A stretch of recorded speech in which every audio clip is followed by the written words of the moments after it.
पालसाही सेवा समवाय समिति रे अनियमितता अभियोग 4 वर्ष धरी होइनी साधारण सभा उच्च स्तरीय तदंत दाबी। धामनगर ब्लॉक अंतर्गत पालसाही सेवा समवाय समिति रे दीर्घ 4 वर्ष धरी साधारण सभा बा जेनेरल बॉडी मीटिंग अनुष्ठित होई नथिबा अभियोग को नहीं अंचलवासी और चाषी मानक मध्य तीव्र असंतोष प्रकाश पाई। दुर्नीति आमर आज्ञा जो माने सोसाइटी ऑफिस रे जो चाकरी करछन्ती बोली कहउछन्ती सेमानंकर कोनोसी तथ्य नाही।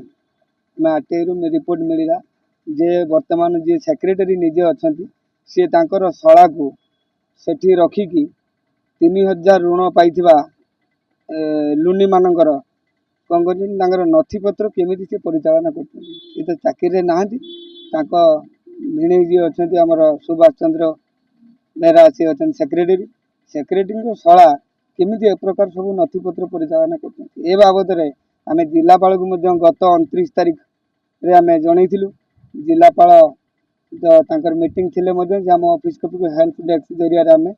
कॉपी पाई रिटर्न कॉपी एवं से कहले कि आम डीआरसी ऑफिस रे किंतु पुनर्बार डीआरसी ऑफिस गले डीआरसी ऑफिस भेट होना। तेणु यही खरार आम चाषी जो समस्या उठाऊँ ये खरार बार बार आम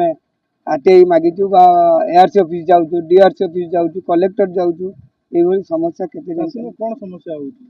चाषी आज्ञा ऋण करेन्ट करवा कही विड्रॉल पेपर ब्लांक रे नौजंती दस्तखत चेक रे नौजंती दस्तखत करी सबू चाषी ऋण बढ़ू सी सोसाइटी जो मैंने सेक्रेटरी अच्छा शला जी अच्छी एम कौन कर बढ़ाऊँ बढ़े सारापर से टंका को बड़ा टंका चाषी को देना। पुणी आज आम जिलापाल कार्यालय को आसलु जिलापाल को भेटापी कि स्टाफ कहले ना ग्रीभांस भेट हम भेट पार आम बर्तमान देखु जदि आई social media by Argus TV ये टीवी रे हम धन्यवाद दौचु जे आपण जरिया जिलापाल को अवगत कराऊँ जदि यार तदंत न करा जाए